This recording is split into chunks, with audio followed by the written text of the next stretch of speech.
raising women's voices, one story at a time. Welcome to the She Said Project podcast.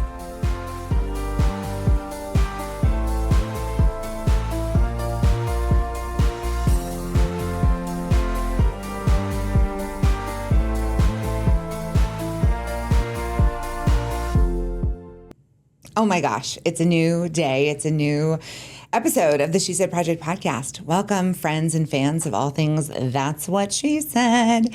Do you know who tells the best That's What She Said jokes? My friend Carrie Rosso, who's here with me in the studio. I thought you were going to say like Steve Carroll. Or, I was like, ooh. Well, we get asked about that a lot. So I'm Jeanette Jerzyk, National Director of the She Said Project. I've been one of the hosts of the podcast here. We've been doing this like 6 years now. Yeah. Carrie and Jeanette, rocking and rolling. But back in the early days of That's What She Said, I mean, that's how it all started, just like silly jokes, yeah. right? Yeah. And so how do you relate the history of That's What She Said to, you know, the origin story of Steve Carell and The Office and all of that? Well, I think it's one of those things that culturally that was a joke for a while. And so right as this was forming, that had become really popular. And in our mom office that we called the Moffice, we were just silly, and we really were dedicated to not be taking ourselves so seriously. And that while we would share this mom office and work together, we still wanted about 82 laugh breaks a day. And if it would get too serious, inevitably somebody would say, "That's what she said." You know, it was just fun. And so I was really stunned actually when a few people were like, like taking it back. I never perceived it as anything negative towards. It was just funny. I mean, I'm sorry, there are very few She Said jokes that I've heard that aren't funny. And it just makes you giggle. Like, I just think it's fun. And so then it just turned into a play on words. We wanted to give power to women's stories and women's words,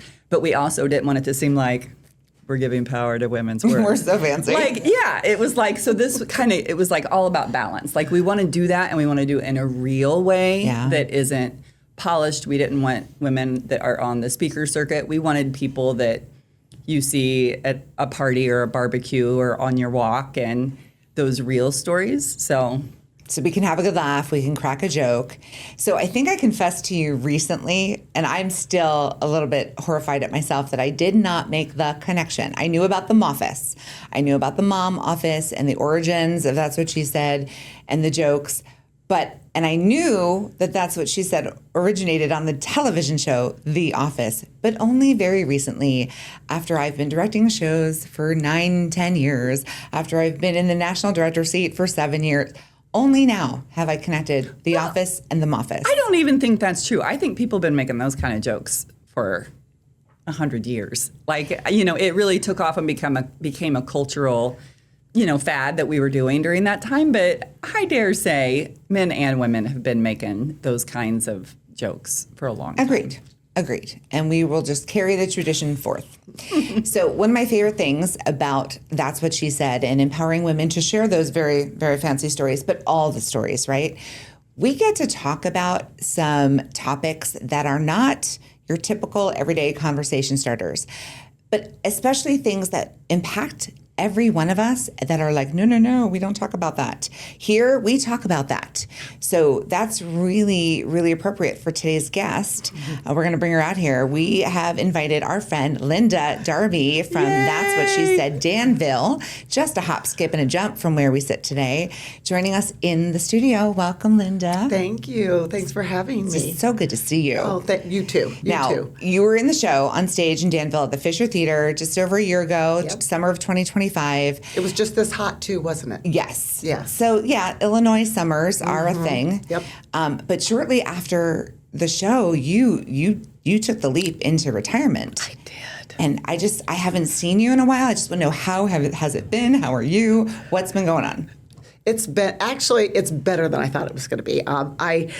I took me a good year, and we had hired a family business consultant who talked with us a lot about how to make that transition, and he really gave me some great advice. He had me work like 3 days a week because it was a family business. I knew nothing any different. Let's fill in our listeners a little bit. So tell us about the family business. And when you retired, you were the head honcho. You were CEO. I was the CEO of our company. And it went into that. We don't, titles, when you have a family business, titles don't mean a lot. You wear all the hats when you have a family business. But yes, I was a CEO, I think because I talked the most. I'm pretty sure that's probably why, but whatever. It worked out fine, and I think I fulfilled that very well. But yes, I did. And he told me, he said, and it's a family business. We're in the death care industry, believe it or we're not. going to say that one more Death time care. for the people in the back row. One more time. The death care industry. Care industry. Yes. That encompasses all of what? Yes. We have funeral homes, and we manufacture product for the industry. So we manufacture burial vaults, liners that go throughout the United States and Canada, and we sell them to distributors throughout the United States, and then they sell to funeral homes locally. And then we have a bronze division where we make bronze signage, bronze memorials. It's just grown into different things. And then we started with the cemetery. My grandparents came, and that's what brought us to Danville, was the cemetery. They wanted to manage their own, and we came down there. They loved what they did. They managed a cemetery up north in Michigan, and had my dad and my uncle that were in the business, and they wanted to grow and do some different things of their own. And so they went out on a search, and that's what brought us to Danville, Illinois, to our little community, which we love and has been so good and so wonderful to us. And the people are fantastic, and it's just been a good journey. So we started in the cemetery industry, and from that, we went into manufacturing because my mom and dad had 5 children, and that was a lot of mouths to feed. You can't really do that off of a cemetery because it's just not a great moneymaker. And so we had to figure out how do we broaden our horizons, and so we went into manufacturing. And from manufacturing, then we were the very first in the state of Illinois to actually have a funeral home cemetery combination. They didn't allow them. And my dad was very instrumental in going to legislation and talking to them and getting them to be able to give us the opportunity to have a cemetery, one-stop shop, if you will. But, at a time of loss, people, they're just getting through it. We're just taking them at the worst time of their lives. They don't want to sit and do research on No. services. We're trying to do everything in our power to make sure that we just make them feel loved and cared for. So we were one of the first in the state of Illinois to have the combination, and we have 10 locations now, and we have one in Arizona. Oh my gosh! Yeah, Sun City, West Arizona. A lot of cremation out there, so and the industry's changing a little bit. Cremation does allow it to be a little more. What do I want to say? You can maneuver people coming in, and the time it doesn't have to be quite so quick. And so, we're learning it. And so that's kind of the journey. And so, been doing it. I think they said 43 years. I thought, how is that possible? But yeah, it's. So you started the industry with the family business and stayed? I actually went to school to be a teacher. I went to be a teacher, and I thought, I had a really bad student teaching experience, and someone didn't mentor me well. And I said, you cannot pay me enough to do that. And I'm sad because I think I would have been a good teacher. Yeah. But I did use my teaching skills in our company. We used That's it what I was a going lot. to say. You totally give teacher vibe. Totally. Like if I had met you in 22 seconds, I would have said teacher or education admin. But I think it's a lot of the same skills. Oh yes, definitely. We use it. I've used it a lot with our people. Well, and it's just. It's loving them. It's just loving them, getting them through it and loving them. But you've also done a lot of teaching internally at your organization. Yes. And when you and I first met, you shared that you went out with your dad and then on your own to do a lot of education in the field. Yes, Because mortuary science classes, schools. We would fly in and out. At that time, we had a company airplane. It was so fun. I loved working with my dad. If you ever have an opportunity, I loved him, and he was great, and he had just passed away right before. And so that was challenging to talk a little bit about it, but his legacy lives on through all of us and what we do and how we move forward with it. But we would go to classes at colleges, and my dad was a character, needless to say, and we would get up there and loud. We were loud. I don't know. They used to ask us to be quiet, and we're like, sorry, we're excited about what we do. And they're like, funeral service, you're excited? We're like, yes. And so, we would tell stories. And when I first started going out with him, of course, public speaking, I mean, that's like the number one fear, right? Public speaking. I had not done a lot of it. And he's like, Linda, you have to do it. There's nobody else going to do it. You have to do it. Well, so I'd go with him and I'd I'd watch him for a while. And then I'd start out and I'd start to tell some of his stories, and then I would, embellish a little bit more. And we'd go back and forth and he'd say, oh, I'm so sorry she told that story because I used to tell it so much better. And we just bantered back and forth. I love that. The kids, we just had, and that's kind of broke the ice with the kids because in funeral service, we're just people helping people. Yeah. And sometimes in funeral service, it's a serious thing. It is a lot of moving parts in a short period of time. And the hours that they have to work, it's challenging. They don't get paid nearly enough for what they do. But hopefully at the end, when they are serving families and serving them well, the love and the kindness and the thank you that they get from saying, I couldn't have done it without you. Speaks Makes volumes. it all worth it. Speaks volumes. Linda, I learned so much from working with you about the industry that, again, touches everyone. And I didn't realize how little I knew. Yes. But what I thought was the most fascinating is the importance of sharing stories and legacies and how much that is incorporated into the work you do. So we're going to take a quick break. And when we come back, we're going to go ahead and listen to your story and talk some more. Hey.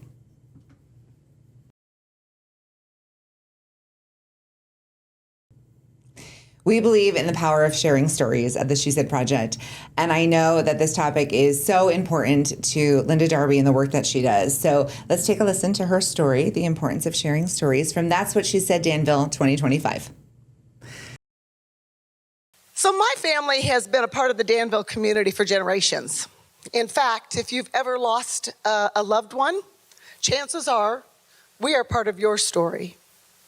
Among several other family businesses, we own and operate Sunset Funeral Home and Cemetery. My grandparents were managing a cemetery in Michigan in the late 50s when they decided that they wanted to purchase a cemetery of their own. So that search took us to Danville, Illinois, where we bought Sunset Memorial Park in 1960. They ran the cemetery with my father and my uncle. As time went on, and my grandparents began to age, it was time for my father to take the CEO role. So for many of you, speaking about death and dying is typically something that you avoid, much less make plans for when a death is no longer avoidable. But you see, I've been in the funeral business my whole life, and I view that topic very differently. Well, I did go away to school to become a teacher for 4 years, and then I met a man, and I was married to for 27 years. That didn't work out. Anybody have one of those? Didn't work out? Haven't had one of those?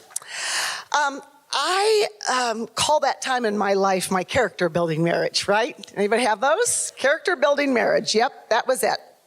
But I did eventually marry a man that loves me and supports me daily. Honey, if you're out there, thank you, and I love you.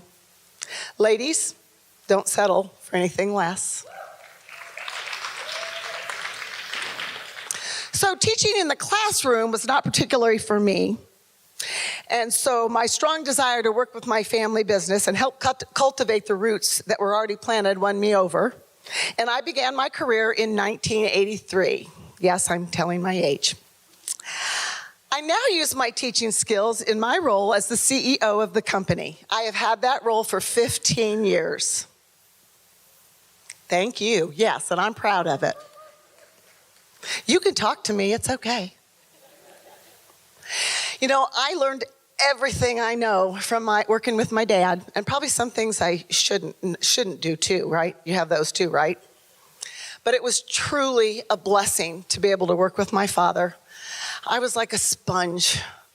I went everywhere he went. We spent a lot of our time promoting our burial vault line of business. We would fly in our company airplane all over the country, educating students and funeral homes about our TriGuard brand. But I do have to tell you, when I very first started publicly speaking, I was a basket case. I was a wreck, right? I was sick to my stomach, and my dad said, you got to do the things you fear the most in order to get over the fear, right? So there he put me in the classroom. We're talking to mortuary science schools, and I would go first. And because I was just probably ill-prepared, I would steal his stories. Yeah. And then he would get up behind me and tell on me that I stole his story, and he'd say, I'm sorry she told it because I used to tell it so much better. We would banter back and forth like that all our life. It wasn't work. It was not work. It's a time that I will always treasure. But the funeral business to me is not just about saying goodbye to those that we love. It's about memorializing them. It's about remembering all the wonderful times that we had and honoring the people in our lives that shaped us, that made us who we are today, right? And it's about sharing their stories. I have been with so many families in our community during their difficult times, and I've witnessed how their stories have brought them together, laughing and engaging with each other. So I know firsthand the power of cherishing our stories. For those who are watching via video, there was no one sitting on the stage yet when Linda was sharing her story. And normally you see all the women in the cast sitting behind our speaker, cheering her on. And that's because Linda not only shared a story, but she was the MC of the Danville show. And so shortly after what we just enjoyed, Linda welcomed the ladies onto the stage and the rest of the show began. But it was such a perfect opening to talk about your personal reasons why storytelling is so important. And we always say there's so much more to the story, and so that's what today is for. Here on the podcast, we get to know Linda some more, and we get to hear more about some of these incredible stories, including the time you spent with your father. Yes. Like, obviously, you got very emotional in the moment. Yes. And that's because it was still very fresh at that time. It was. We had just lost him. Yes. And, when you're in funeral service, you go through it the same way as everybody else. I mean, when you lose somebody you love, you lose somebody you love. And we're right there. It does give you a perspective. After my father, the loss of my father, I've lost grandparents, and it's still sad, but your parents probably the closest thing to you, and so yes, it was challenging, but grateful. I'm grateful for every minute, every story that was told. My father actually, he spoke at his own funeral. I'm sorry. What? Did I tell you that? Yeah, he spoke at his own funeral. Yeah. How does one do that? You're going to need to say more. And I think there are probably going to be companies that start to do a little more of this. I would love to see this. As time goes on, I would love to see more of this happen. My father would come, we would have Sunday dinner, and we would go and eat dinner. And then one day he said to our daughter, my stepdaughter, but she's like my daughter, said, I just want to go downstairs and I want you to videotape. I just got some things I want to share with you. And so every so often on a Sunday night, they would go down, they'd go missing for, half an hour, and they would piece together a lot of the stories. And so at his funeral, my stepdaughter, God love her, just pulled it all together, and he spoke to us. He told my mom things. He told us things, the children things. He told people sitting there, thank you for attending and loving my family, all the things that, because we're in funeral service, we get it and we understand it, that so many people, if you don't take the time to, our world is so fast-paced, isn't it? It's so fast-paced, and we forget to stop and smell the roses, whether it be death, a birth, whatever, a sunrise, a sunset, a cloudy day, rain, what all those things mean for us if we don't sit down and take the time to really think about these things. We miss out on a whole bunch of life, don't we? Yeah. Said from somebody who works in the death industry. Yes. But I think that's what's so important is remembering that people who are alive. I know when my dad died, it was so important when we went in because we do everything, whether we're grieving or celebrating and everything in between, we're doing it with inappropriate jokes and laughing. And I felt for the fella that was trying to help us because I could tell he was like, do I laugh? Do I somber face? Like, you know, we gave that man, he earned every penny. He was trying so hard. And it was like, okay. I really think that it really gives them permission when you're that way. They love it when there is a family that does come in and they can have some. You should have fun. If you're celebrating a life, and not all families are that way. There are sometimes challenging times. There are hurts in families. There are people that have not had good fathers, that have not had good mothers. Those stories There are deaths that come way too soon. Yes, many things. So what do you like? Because I think because I'm so young, but you know, death can come knocking any time. We're not promised tomorrow. Nope. But like, what advice do you give? Like, I have a will, but like the whole like planning it all out. Here's what songs. Here's what like. Do you give that kind of advice? Is that in your wheelhouse? It changes. I think it's great to talk about it. I think it's great for people to talk about it as a family, because sometimes what a parent wants versus what children want are two different things. And you know what? The kids are the ones that are left with the grief and the loss, and so it's important sometimes that we include them. We created some cards in the industry. Worked a lot on this campaign called "Have the Talk of a Lifetime." And they're cards, and the cards were just, I took them to a Thanksgiving dinner one time. We practiced them in our own family just because I wanted to see how they worked. And it was funny because it engaged the children, the littles that came in, and we started, you know, what's your favorite color? And what's your, you know, when you were in school, what did you look like? I mean, just different stories and different things that get people talking about it and sharing. Because kids forget that you had a life before, you know, they don't realize it. Right. And so those stories, so I say share with your family, kind of what you want, but then ask the kids what they want too. What would be helpful for you if there was a law? You know, if I go, what would be good for you? And there's sometimes it's challenging because sometimes there's a mix, and there are people that said my mom wanted this and I really didn't want it, and that's a fine line. But if the pre-planning is an important, we really focus a lot on pre-planning. We have people, because you can change it, even though you've pre-planned it, you've paid for it. You can make changes all through. On my pre-plan, I'm constantly writing notes. A song will come up that I run up across it. I'm like, oh, I think I want that one at my funeral, and I'll write it down on my paper. And then when it comes time, then it does change. But I do think you need to talk about it, and truly. If parents will pre-plan and take care of it, it takes a financial burden off their children. They're not fighting about who's going to end up with the bill. And can we talk a little bit about that, the bill part of it? Because people think it's an astronomical amount of money. We work within any budget. You know, we can work within whatever you have. We'll create no one needs to know, and we'll do whatever we need to do to make sure that your loved one is memorialized in the best fashion available. It's not, people think they have this, there's like $100,000. I'm like, it's not $100,000.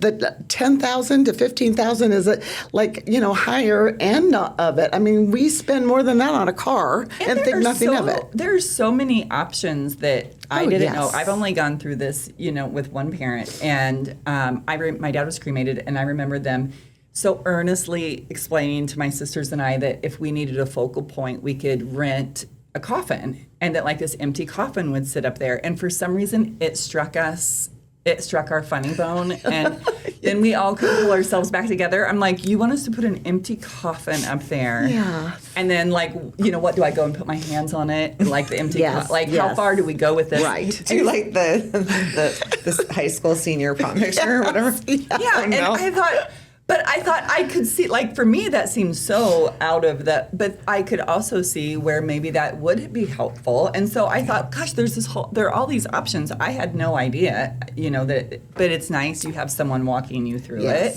And people don't realize, people grieve differently. Mm-hmm. And some people, they don't want to see, but oftentimes need to. You know, and it's really hard, you know, in funeral service, it's really hard. I used to talk to our minister about it. He's like, because you come across as a salesperson. I'm like, I know, and I can't, so you have to be careful, and you want to be able to tell people the things that they need to know without it coming across as being, you know, you're trying to sell them something. There are so many options, and I love it when a family can be creative. I want to know the options. Yes, be creative, right? And it's great if you could laugh about it and say, no, that's not for us. It really does set the funeral director at ease. They're people too, just like us. I love a lot of the younger people nowadays. If you get on, there's a lot of younger funeral directors that are doing videos, TikTok videos and whatnot. And you have to go in there and look. There's one young gal that I've just started following her, very real. You know, she brings her child in with her, you know, because it's a cycle of life. It's a cycle of life. It's a teaching moment. And I'm like, we really have to, they're people too, just like you and I, and go through the same things and and sometimes people forget. And when there is a loss, people are hurting, and sometimes they take it out on our funeral directors. They don't, and many I can only times. imagine. Oh yeah, and so many times, and they don't mean it. Yeah. And we say it's grief. They don't. You can't take it personal. And when we would go to schools, we would talk a lot about that. What kind of training does a funeral director go through to be prepared for all of that? Yeah, they probably don't have enough. I mean, on the job training, the people part of it. You know, you could have the science piece of it. The science part of it is, you know, they have to know what they're doing on the science side of it. But the people part of it, they probably don't get as much of that as they need to. So a lot of times when they bring outside speakers in, that's why my dad and I love to do it, because it was a great opportunity for us to just, let's get real. The whole psychology of it. Yeah. Let's just get real about this and how this works and what you need to, you know, don't just sit down at the table with your families and start writing down look at them. Yeah. You know, trust is an important part of what we do and who we are, and they have to feel like they can trust us. And so put your pencil down and look them in the eyes. And listen. Tell me about your mom, because I don't really know her that well. And if we're going to celebrate her life, we need to know how we do that. Well, so kind of like when therapists are required to have therapists in their lives because who's caring for them. Right. Is it that way in because that's got to be a lot of heaviness to carry. It really is. And I think that in funeral service, we do struggle with that a lot. Alan Wolfelt is a national speaker, and he does speak a lot to at the national level, has spoken and done a lot of seminars for funeral directors. The hardest part for this is that funeral directors' schedules are just so hard. And to give them the opportunity to be able to go away and learn, and they have to have continuing education hours every year, but it's hard for them to do it. Sometimes that's why we would go to the funeral homes and talk to them. You know, it'd be just a half an hour break, and we'd sit down with them and say, what do you want to know? Tell us, you know, and we'd have those kind of conversations, and it was always meaningful. We very rarely walked away. You know, I mean, you could tell when people are not really listening, you know, but most generally the ones that really cared and really wanted to excel, they learned. Mm-hmm. Mm-hmm. How does someone get into that industry? Like, obviously a family business, but... You know what? It's interesting to me. For years, and I think men and women are great. I think God put men and women on, you know, we have different skill sets, but I always have said that I think women, it's kind of what we do. We're kind of the party planners. We're the kind of the take nurturers, care. I hope I'm not offending you. Dave, sorry over there. Our amazing I'm not trying to offend producer, David. Yes, who's I'm not, awesome. but there are things that men do that we don't do well either. So, you know, we have to take those skill sets and make them work together. But I'm an advocate of women in funeral service because I think it fits our skill set. Many. There are a lot of women that aren't. There are a lot, and there are a lot of men that are. My brother, Rich, was a great funeral director. He really was. So I'm not saying that they can't be, but it's hard to be teaching people skills is. Well, and I think women stereotypically in our culture, women are juggling we are able to multitask the emotional load, I got the laundry done, I've got to be at work I need to finish that spreadsheet. We are able to go between all the different parts of living a little more, maybe just because we're expected and that's what we do. Right. And it's basically event planning plus human interaction plus sales plus psychology plus grieving and sympathy and there's so many layers to it. So many facets. Linda, I'm seriously just sitting here like in awe. My mind is blown, but there's so much more. We're going to take a quick break. We'll be right back with Linda Darby.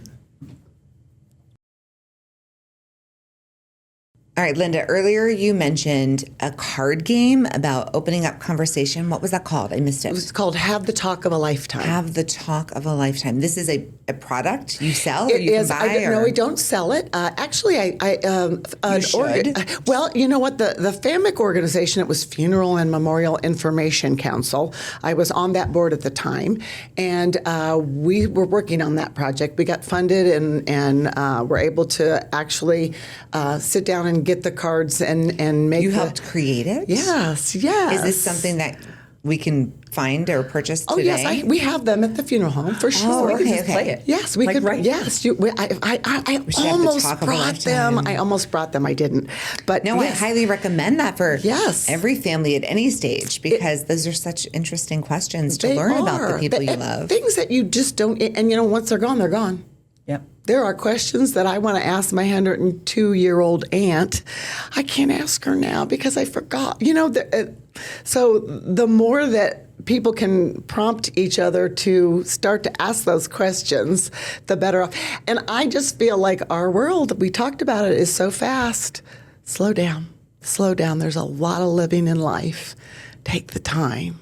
And take the time to honor your own story and your own, Yes. because I know, like, if you asked me and my siblings about my grandma, we're all going to have different memories. Yes. If you asked us about her. And so, like, I had seen a book floating around online or something, and it said, like, bleep, I'm dead. Now here's my story. And I thought, I love that, like, because then now there's no question. You can go to that book and go, like, okay, here's This is what she what they wanted. wanted This you is to the know. song she wanted. These are the things. Yes. And then it's documented. And in the stressful time of your life, you aren't guessing what would they have wanted. Exactly. So, Carrie, what's on your list? Your wants, your definitely don'ts. Well, I have said to my family, like, I'm going to be dead, so I'm not going to care. But I do have a few, like, hard lined, like, I don't want to have an open casket. No? No, I will come back and shake chains, like, whoa, and haunt people if they do that. But then also, like, the music and the vibe, I want it to be, like, I want it to be a storytelling event, basically. Like, everybody just tell the stories. That's and what Carrie said. That's what Carrie said. Yeah, there we go. I love that. Would be perfect. Funeral planned. That would be perfect. Done. I will. All right. So Carrie's family, call me. I will produce and direct. There and we find. go. That's right. And Absolutely. you think about the funerals you've gone to, the Love it. vibes Yes. of, like, The good, the it's bad, so and the often ugly, it does yeah. match them. Yes. And I Yes. think of, like, my husband's Aunt Kitty always had Altoids. She was always giving, not Altoids, but these mints. And at her funeral, they were in all the little candy Yes. dishes. They were in her hand. brain. Yes. They were, Yes. and it was a fun, like, everybody telling stories, but it was so specific to her. It didn't feel like which I'm sure is hard for you guys to make. There's a template, and then Yes. what are the things you do to make it Yes. personal? Yes. And that's what I would want, like, what makes it personal. So do you just open it up to people? Like, do you, like, encourage? We always encourage. Is there a favorite sports team they like? What's their, come in. And people are like, you don't have to wear black.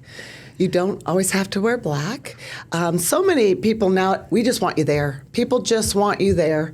Being able to, I heard so many stories at my dad's funeral of things that I had no idea, of lives that he touched that I would never have known had that person not come through that line and told me that story. Don't care what We you need look like a like. video testimonial booth, like so that it's so once you tell a story, when you're in a receiving line, you're hearing hours and hours of Yes. story. There's got to be a way to like set up a recording so that those are, there for you to review later when you're in a better mental Yeah. state. But But you know what? Those are the ones you remember the most. It's funny. Those are the ones that stick in your mind the most. That those meaningful conversations that people had. That you're like, okay, you don't forget those. You really don't forget them. And it lets you see, especially when it's a parent, because I think we all do it. We assume that their lives started the day we were born. Right. And then our kids do the same thing. But to hear stories from people that they knew outside of the family dynamic, outside of, people that they worked with or people they knew outside of anything that impacted us, I think is so fascinating, because then it's a gift to see your parent through eyes other than someone's parent. Oh, absolutely. And it's interesting to me, too, that there are dynamics, too, like we talked about some parents, there's been difficulties, there's been trauma or there's been something and someone else stepped into their life and loved them. And, the siblings, the difference between the relationship between someone that stepped into their life at a later time. Actually, what I'm thinking of is we had a sales manager that worked for us for years. He used to call me Hot Shot. I loved him. He was an older gentleman. He was a character, but he did pre-need for us. And we worked together for a long time, and I just loved him. I just grew to love him. And he really had a strange relationship with his family. And when he died, I grieved. I mean, he was like a second dad, and the son did come up and say, "Thank you for loving my dad," because he was hard to love. And I'm like, oh, you just don't realize. But until you go through those, you have to go through hard things. Sometimes you just have to go through hard things, right? Mm-hmm. So. Wow. No. It's just, it is such an industry. If you think of like all the things we chit chat about at parties, I mean, maybe it's just me, but I'm never like, so anyway, the funeral industry. Yeah, like, never. And so for you, is it, one, do people consistently, is it like when they ask doctors in the parking lot to take a look at that rat? Like, are they approaching you and like having side convos? I don't remember if we said this when we were just talking earlier about when you asked me about that, but when people say what you do for a living, and I said it either starts the conversation or totally stops it.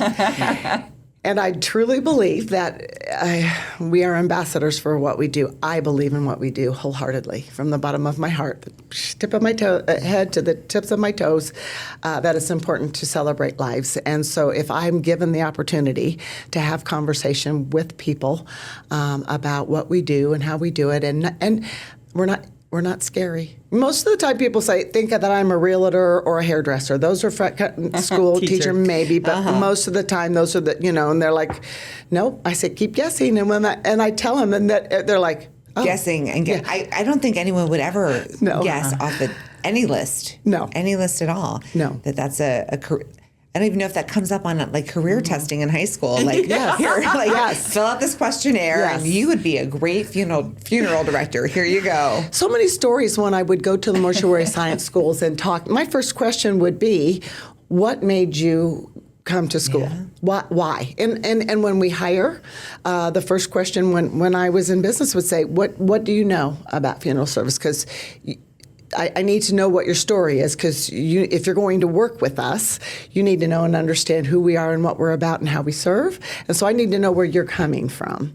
And so those are always important questions to ask. But there's so many stories of, and sadly enough, people that have had poor funeral service, someone that went to a funeral and they were not served well. And that happens, all across the country. It does happen. Just like, there are any industry. Yes, there's good and bad eggs, and so it's important that we understand.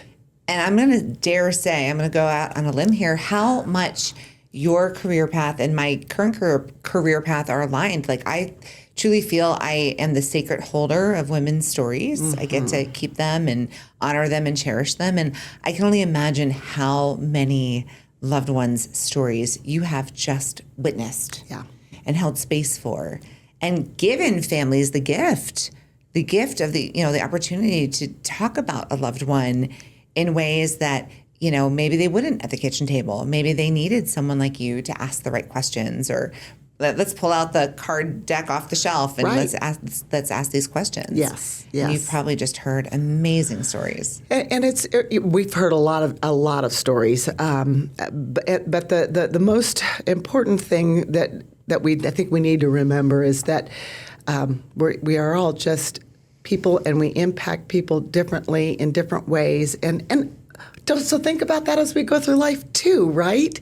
How what you do day in and day out, and how you what you do with the She Said event. I see a book in your future, Linda, and I do this all the time, I know, but like things we need to know, things I learned from the death industry that we should all carry into life. Yes. Like I can only imagine the life lessons that have come out, like the regrets. I'm sure you've heard families' tons. regrets, and if only they had yes. thought about that. And how wonderful if you did have a book that you would read it and you're like, okay, well, maybe I need to create some healing. Maybe there's some healing that can take place as a result of it. So when we get off here, we're going to have a meeting. Like we're going to write, this is such a good book idea. It's so funny because, going back, I'm going to stray a little bit and talk about retirement piece of it, because that was what was scary for me, is how am I going to, What happens next? Yeah, how am people going to value?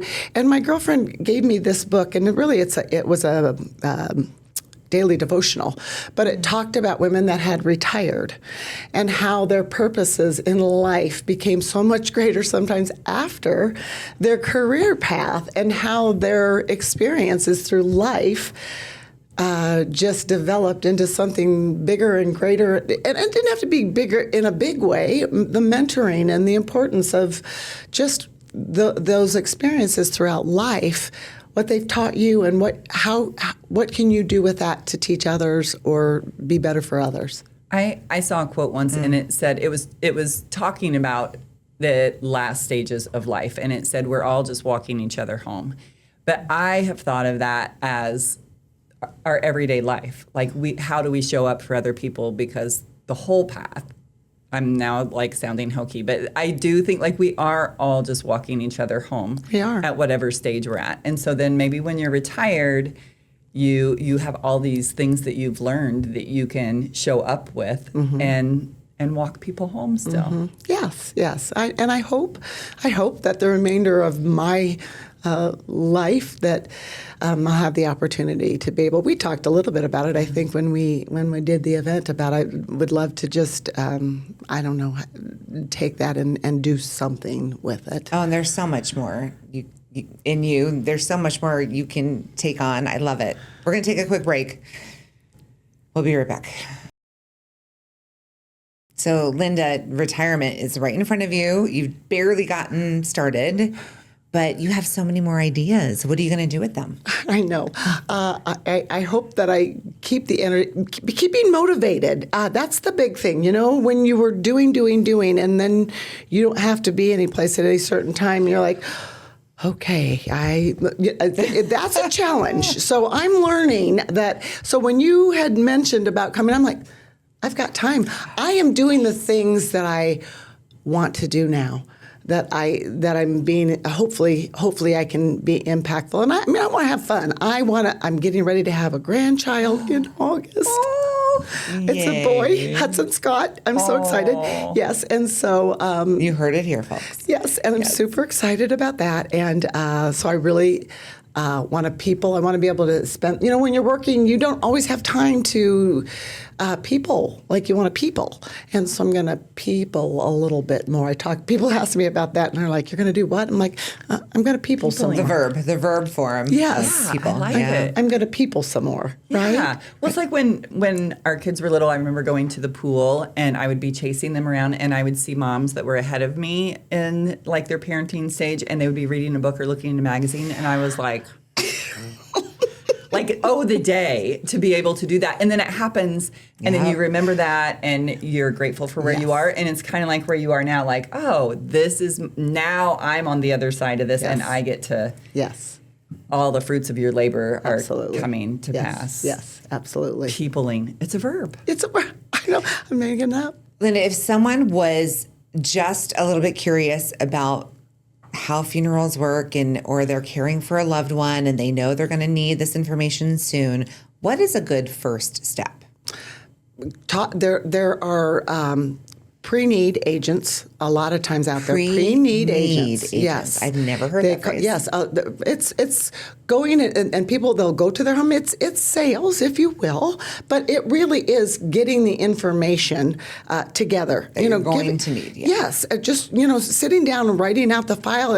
And not only that, but then it gives people the idea of things that they're going to need at the time when it happens, And so my recommendation were to call your local funeral home and just say, I'd like to talk a little bit about, I want to pre-plan, or I might not even want to plan it, but I want to talk with someone about it.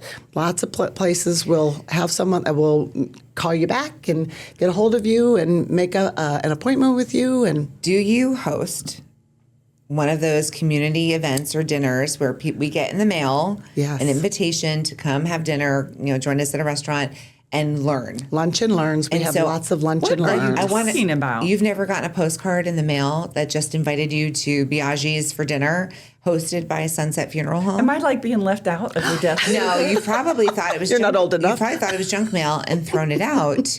But you get together and you just like chomp and I've never chat. gone, I don't know. Yes. But what I want to hopefully do is, if it is what I think it is, I want to ask Linda to help us dispel when people see that. What is this? I'm sure there's some assumption that, oh, this is just a sales marketing thing. But what are those events really like?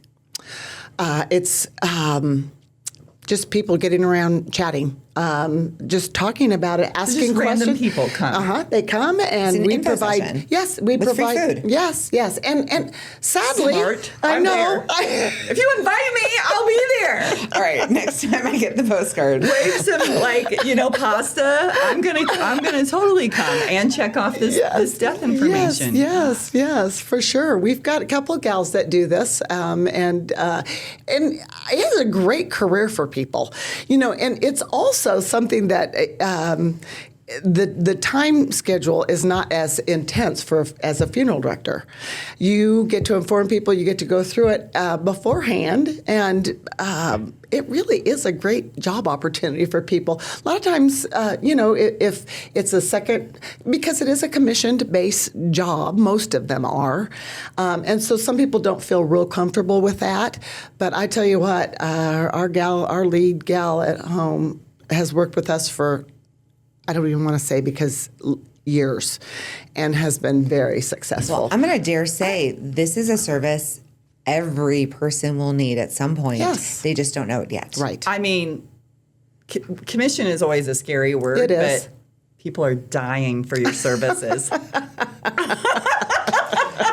But, Sorry. with that. but it is something that everyone is going to need. Yeah. Whether we want to talk about it or not. My dad, it is so funny. My dad, I was just getting ready to tell you the story about when we were in hospice, and it's funny, my mom has MS, and we always thought my mom would be the first to go. My dad was like the entrepreneur, what I'm saying, that just get her done. And he's laying there in his hospital bed. We're all there with him, and he's still talking about business ideas, different things. Don't forget, we need to remember to do, but I mean, some of it was the drugs talking, but I just thought, wow. And my mom was sitting there holding his hand. And it was the most peaceful. It was, what was the word that it was trying, it was hard. It's a hard thing to go through, but it was an honor to be able to be there and be by his side. And my mom was holding his hand, and when he took his last breath, I said, "Mama, are you okay?" And she said, "I'm fine. I know he's okay." And I thought, oh, she was being a mama to all of her children sitting there, right? Even like in you that were moment, talking. she's Yes. still all of your mom and Yes. has to Yes. navigate that. Yes, just like you were talking about. Yeah. It's okay. Because I was thinking, like, this feels like it would be a relief to me. It would be a gift to my family. If I could go to this chomp and chat, I Yep. know that's how I'm gonna think of it. Okay. But like, I'm a list person. And so what a great feeling to be like, check, like I'm not gonna die. And then everybody like, what'd she want? I don't know. What was that hillbilly song she liked? Yeah. Like, there's not going to be all that because I can say, Yes. I've gotten that prepared. And for it's a a great planner, opportunity for the general public. If there's something about funeral service you don't like, tell us. We do have surveys that we ask people to fill out, but if there's something that we need to be doing better, we don't know if you don't tell us. Yeah. And we want to serve you. We want that time to be a time that you remember and say, well done. Well, Linda, no one knows this industry like you do. Oh, I and don't you know. have spent your whole career making people feel educated and welcome. And I mean, this is such a tough topic, but thank you for taking the time to come and educate us.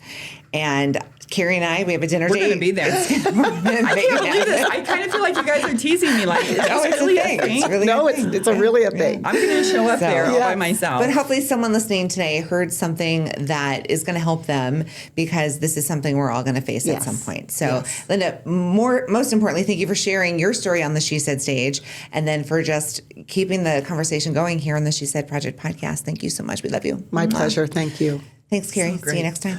Over and out. All right. Bye. Thank you for listening to the She Said Project podcast. All materials contained in the podcast are the exclusive property of the She Said Project, and That's What She Said, LLC.